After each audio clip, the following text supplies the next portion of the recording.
పూర్వపుణ్యము కొంత జీవుని యొక్క ఖాతాలో ఉన్నవారు తప్ప దాన్ని సాధించుకోలేరు, అది అంత తేలికైన విషయం కాదు అని.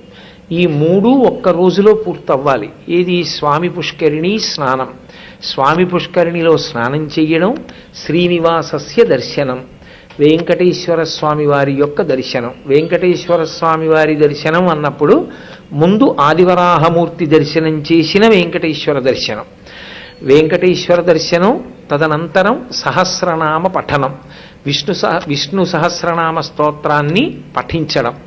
ఈ మూడు ఒక్కరోజు ఎవరు చేస్తాడో వాడు భగవంతుని యొక్క పరిపూర్ణమైనటువంటి అనుగ్రహానికి నోచుకున్నవాడు అని లెక్కలోకి తీసుకోవచ్చు. ఇక వాడు చెయ్యవలసింది భగవంతుని చేత అనుగ్రహింపబడినటువంటి కటాక్షమును జాగ్రత్తగా నిలబెట్టుకునేటటువంటి ప్రయత్నం చెయ్యాలి.